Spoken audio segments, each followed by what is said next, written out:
ठंड इतनी थी कि घर से बाहर निकलना मुश्किल हो जा रहा था और बच्चे स्कूल जाने से डर रहे थे। लेकिन उनके डर की वजह सिर्फ ठंड नहीं थी। वो बच्चे क्लास टीचर सीमा मैडम के खौफ में थे। एक दिन पहले स्कूल में कुछ ये हुआ था। सभी ने होमवर्क किया कि नहीं? हाँ मैडम, किया है। ठीक है, मैं एक एक करके चेक करूंगी और गलती होने पर मैं सजा दूंगी। ये सीमा मैडम की दूसरी क्लास थी। सीमा मैडम ने एक दिन पहले ही स्कूल में नया नया ज्वाइन किया था। सभी बच्चों ने सोचा था कि सीमा मैडम बाकी टीचरों की तरह अच्छी ही होगी। लेकिन सीमा मैडम ने जब होमवर्क चेक करना शुरू किया तब सभी को उनकी असलियत के बारे में पता चला। राजू, मोती, चुटकी और मीना, तुम लोगों को सजा मिलेगी। लेकिन क्यों मैडम? क्योंकि होमवर्क में गलती है। तुम चारों यहाँ लाइन लगाकर खड़े हो जाओ। चारों लाइन में खड़े हो गए। उन्होंने सोचा कि सीमा मैडम ज्यादा से ज्यादा मुर्गा बनाएंगी या तो 2 थप्पड़ मारेंगी।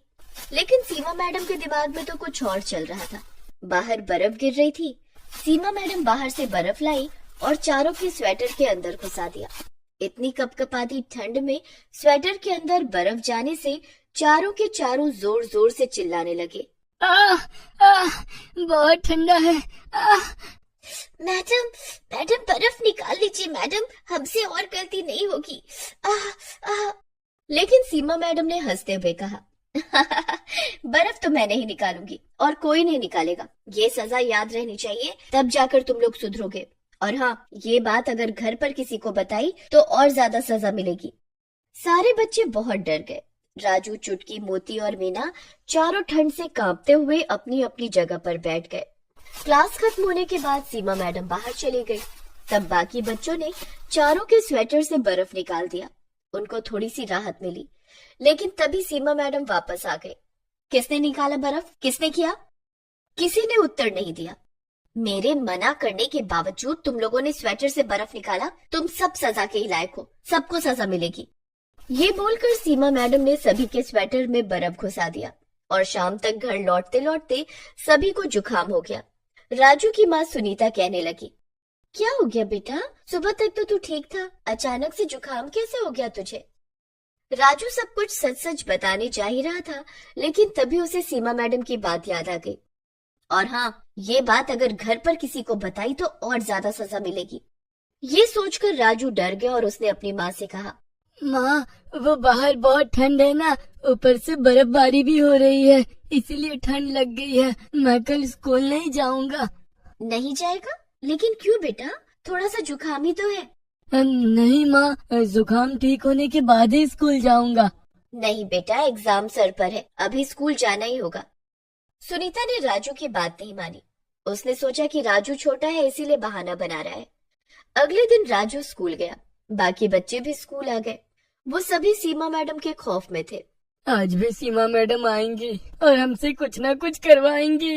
मुझे तो बहुत डर लग रहा है, पता नहीं आज क्या होगा। कुछ देर बाद सीमा मैडम क्लास के अंदर आई और कहा, बच्चों, आज पढ़ाने का मूड नहीं है, आज मैं आराम करूंगी। राजू, चुटकी यहाँ आओ और मेरे पैर दबा दो। सीमा मैडम कुर्सी पर बैठ गई। राजू और चुटकी पैर दबाने लग गए। अरे अच्छे से दबाओ, ताकत नहीं है क्या? मैडम, मुझे जोर की भूख लगी है। तुम लोग टिफिन लाए हो ना? हाँ मैडम, लाए हैं।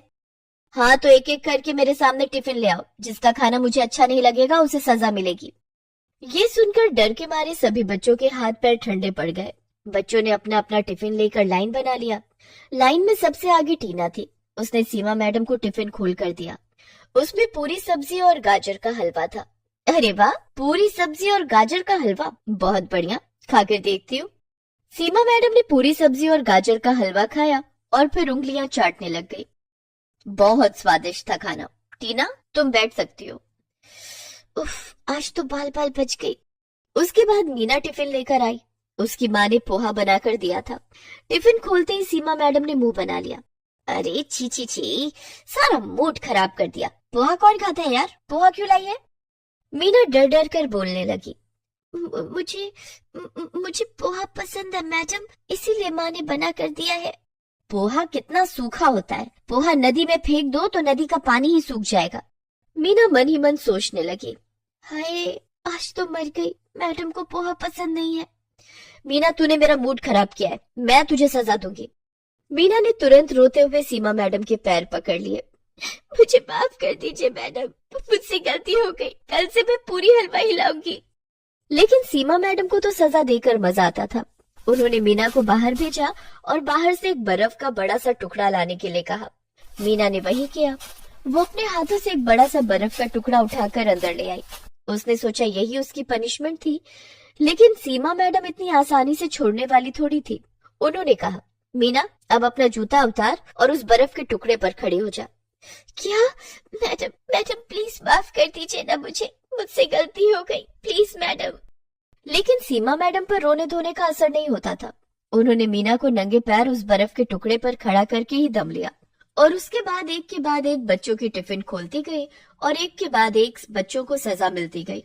अंत में सीमा मैडम ने चुटकी और राजू का खाना भी खाया, लेकिन खाना पसंद न आने पर उन्होंने उन दोनों को भी बर्फ के टुकड़े पर नंगे पैर खड़ा कर दिया और फिर डंडे से सभी को मारने लगी। गंदा खाना लाते हो स्कूल में? तुम्हें शर्म नहीं आती? इतनी ठंड में नंगे पैर बर्फ पर खड़ा होना ही बहुत बड़ी बात है। ऊपर से उन्हें मार भी पड़ रही थी। बेचारे बच्चे ये कैसे सह पाते। मीना बेहोश हो गई और गिर पड़ी। उसे घर भेज दिया गया। उसके माता पिता ने भी सोचा कि ज्यादा ठंड की वजह से हुआ ऐसा, लेकिन मीना भी अपनी माता पिता से सच कहने में डर रही थी। वो भी सच नहीं बोल पाई। इसीलिए सीमा मैडम को और ज्यादा छूट मिल गई। वो हर रोज बच्चों पर अत्याचार करने लगी। कभी वो बच्चों पर ठंडा पानी छिड़कने लगी तो कभी ठंड में क्लास का पंखा चलाने लगी। इससे सभी बच्चे परेशान हो गए। 1 महीना ऐसे ही बीत गया। स्कूल प्रिंसिपल को कुछ भी पता नहीं चला और 1 महीने से ये सब सहते सहते बच्चे परेशान हो गए। हमें कुछ करना होगा, ये सब कब तक चलता रहेगा? लेकिन हम क्या करेंगे राजू? मैडम बहुत शातिर है, हम बाहर कुछ भी बोलेंगे तो कौन हम पर यकीन करेगा? हाँ, मम्मी पापा सोचेंगे कि हम स्कूल न जाने का बहाना बना रहे हैं। हाँ, ये सही कहा, हमें दिमाग लगाना होगा। राजू घर चला गया और उसी दिन विदेश से उसके चाचा लौटे। उन्होंने राजू को एक पेन दिया। ये क्या चाचा, आप विदेश से मेरे लिए केवल एक पेन लाए हो? ये ऐसा वैसा पेन नहीं है राजू बेटा, ये देख इसमें कैमरा है, लिखने के साथ साथ सब कुछ इसमें रिकॉर्ड भी होगा। ये सुनते ही राजू के दिमाग की घंटी बजने लगी। अगले दिन वो पेन लेकर स्कूल चला गया और अपनी जेब में पेन को रख दिया। पेन का ऊपरी हिस्सा बाहर निकला हुआ था और उसी हिस्से में कैमरा लगा हुआ था। आज भी रोज की तरह सीमा मैडम सबको डांटने मारने लगी और अंत में वो रोज की तरह सबको सजा देने पर उतर आई। उन्होंने आज तो हद ही पार कर दिया। उन्होंने सभी बच्चों को बाहर बर्फ में निकाल दिया और बर्फ पर सुला दिया। कुछ देर बाद क्लास में लौटने के बाद सभी बच्चे खांसने छींकने लगे और 10-12 बच्चे बेहोश हो गए। प्रिंसिपल दौड़कर आए और उन्हें अस्पताल में भर्ती किया गया। सभी बच्चों के पेरेंट्स अस्पताल चले आए। लेकिन ये सब हुआ कैसे? हाँ, सभी एक साथ बीमार कैसे पड़ गए? सीमा मैडम पास ही में खड़े होकर हंस रही थी।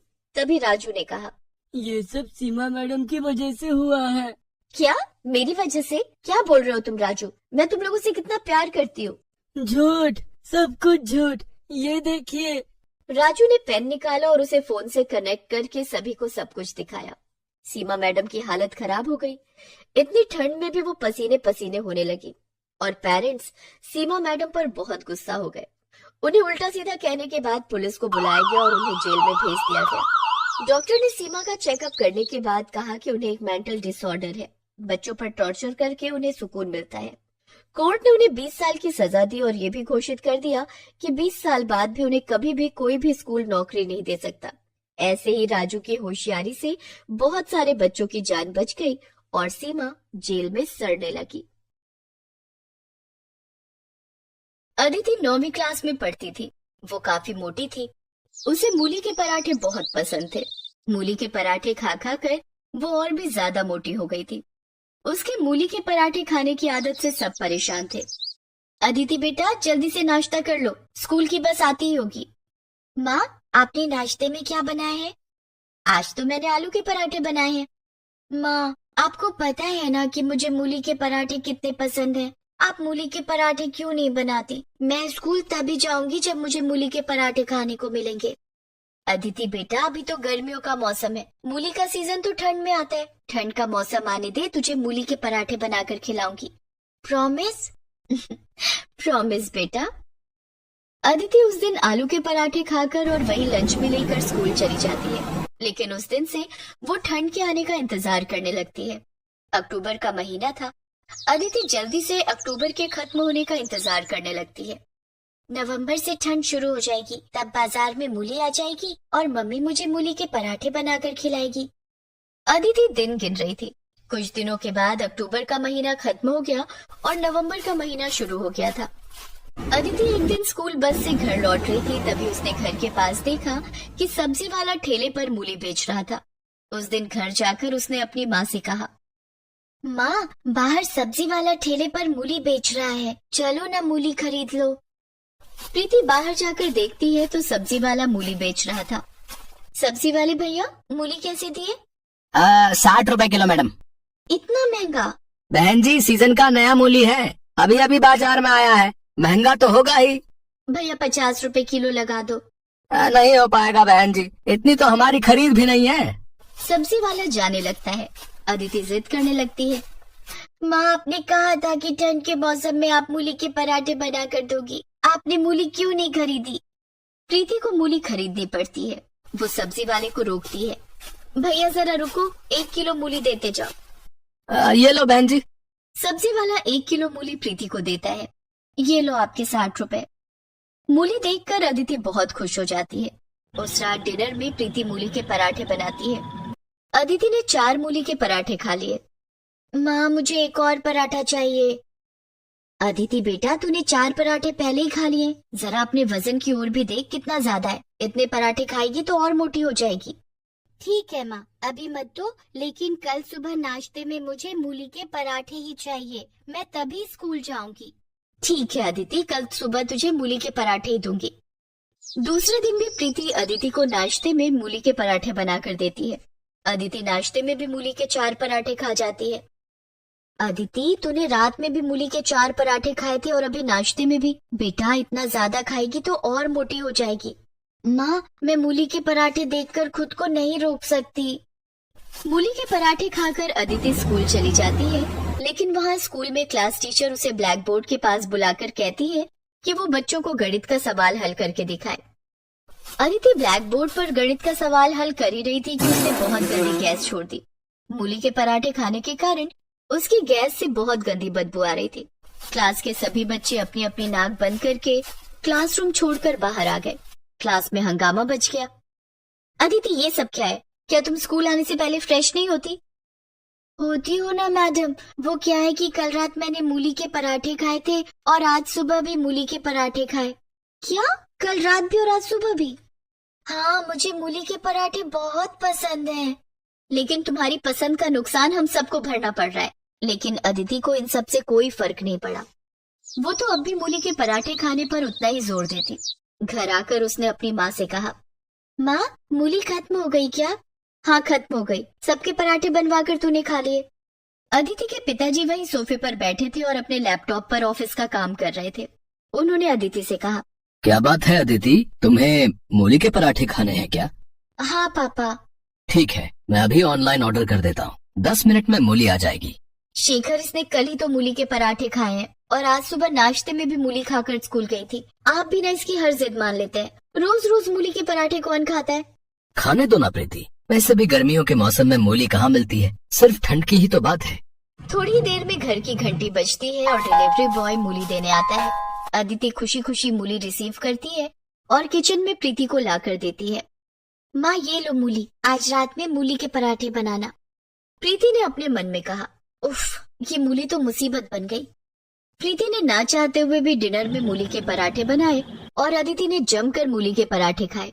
अब तो अदिति रोज रोज प्रीति से मूली के पराठे बनाने के लिए कहती। प्रीति, अदिति के लिए मूली के पराठे रोज बना दिया करो। अदिति को अब रोज मूली के पराठे खाने के लिए मिलते, जिसे खा खा कर वो और ज्यादा मोटी हो गई थी और स्कूल में रोज गंदी गैस छोड़ती थी। स्कूल के बच्चे और टीचर सभी उसकी इस आदत से परेशान हो गए थे। इसी तरह नवंबर का महीना बीत गया और दिसंबर भी आ गया। अब तो ठंड और बढ़ गई थी। ऐसे में अदिति का मूली के पराठे खाना और भी बढ़ गया। प्रीति मूली के पराठे बनाकर और रोज रोज खाकर परेशान हो चुकी थी। एक बार की बात है, अदिति के स्कूल में वार्षिक समारोह होने वाला था। अदिति ने घर आकर शेखर को ये बात बताई। पिताजी, स्कूल में वार्षिक समारोह होने वाला है जिसमें सभी बच्चे भाग लेंगे। मैं भी एक डांस प्रोग्राम में भाग लूंगी। हाँ अदिति बेटा, तुम वार्षिक कार्यक्रम में जरूर भाग लेना। रोज डांस की प्रैक्टिस करोगी तो शायद तुम्हारा मोटापा भी थोड़ा कम हो जाएगा। लेकिन शेखर ने जैसा सोचा था वैसा नहीं हुआ। अदिति ने वार्षिक कार्यक्रम में भाग तो ले लिया, लेकिन डांस की प्रैक्टिस करने के बाद उसे और ज्यादा भूख लग जाती और वो पहले से भी ज्यादा खाना खाने लगी। अब वो पहले से ज्यादा मूली के पराठे खाती। ओहो, मैं तो मूली खरीद खरीद कर थक गई हूँ। कहीं देश में मूली का अकाल ना पड़ जाए। ऐसा बड़बड़ाते हुए प्रीति सब्जी वाले को रोकती है। सब्जी वाले भैया, रुकना जरा। बोलिए बहन जी, क्या दूं? मेथी का साग, बथुआ का साग, ताजे ताजे बैंगन या गाजर? अरे ये सब छोड़ो, मुझे 1 किलो मूली दे दो। रोज रोज मूली के पराठे खाती हो बहन जी? कभी कोई और सब्जी भी खाकर देखो। ठंड का मौसम है, इतनी सारी हरी पत्तेदार सब्जियां हैं, सब अभी खेत से तोड़ कर लाया हूँ। प्रीति ठंडी सांस भरते हुए कहती है, हमारे घर में तो सिर्फ मूली के पराठे ही खाए जाते हैं। आप मुझे मूली ही दे दो। फिर 1 किलो मूली में क्या होगा? आप 2 किलो मूली ले लो, क्योंकि कल मैं सब्जी लेकर नहीं आऊंगा। सब्जी वाला प्रीति को 2 किलो मूली दे देता है। प्रीति मूली के पराठे बनाती है। इधर अदिति का वार्षिक कार्यक्रम नजदीक आ गया था। माँ, कल हमारे स्कूल में वार्षिक कार्यक्रम है। आपको और पापा को स्कूल आना है। ये रहा पास। ठीक 11 बजे आप दोनों स्कूल आ जाना। ठीक है अदिति बेटा, मैं और तेरे पापा स्कूल आ जाएंगे। माँ, कल नाश्ते में मूली के पराठे बना देना और मुझे लंच में भी 4 मूली के पराठे दे देना। ठीक है। दूसरे दिन अदिति नाश्ते में 4 मूली के पराठे खा लेती है और लंच में भी 4 मूली के पराठे लेकर जाती है। 11 बजने से पहले। कार्यक्रम खत्म होने में पता नहीं कितना वक्त लग जाएगा। मैं लंच अभी ही कर लेती हूँ। और अदिति ने लंच में मिले मूली के पराठे खा लिए। अदिति को इस बात का अंदाजा नहीं था कि इतना ज्यादा मूली के पराठे खाना उसके लिए कितना मुश्किल हो जाएगा। जब 11 बजे ये कार्यक्रम शुरू हुआ तब अदिति अपने क्लास के बच्चों के साथ एक डांस परफॉर्म कर रही थी। लेकिन उसी बीच मूली के पराठों ने अपना असर दिखाना शुरू किया और अदिति गैस छोड़ने लगी। गैस की बदबू इतनी गंदी थी कि स्टेज पर नाच रहे दूसरे बच्चे स्टेज छोड़कर भागने लगे। सारे बच्चे स्टेज छोड़कर भाग गए और अदिति अकेली रह गई। इस तरह उसका डांस शो पूरा नहीं हो पाया। कार्यक्रम में मौजूद स्कूल के प्रिंसिपल, टीचर, स्कूली बच्चों के अभिभावक भी गैस की गंदी बदबू से अपनी अपनी कुर्सी छोड़कर भाग गए। सभी एक दूसरे के साथ कानाफूसी कर रहे थे। कार्यक्रम में आए अदिति के माता पिता को काफी शर्मिंदगी महसूस हुई। अदिति रोते हुए उनके पास आई। माँ, देखो ना, सभी लोग कार्यक्रम छोड़कर भाग गए और सब मेरे बारे में पूछ रहे हैं। अदिति बेटा, मैंने तो तुम्हें पहले ही कहा था कि इतना ज्यादा मूली के पराठे खाना ठीक नहीं है। ये सब उसी का नतीजा है। मूली के पराठे खा खाकर तुम और भी मोटी हो गई हो और आज तो जो हुआ तुमने देख ही लिया। सॉरी मम्मी, मैं आज के बाद मूली के पराठे नहीं खाऊंगी। चलो, देर आए लेकिन दुरुस्त आए।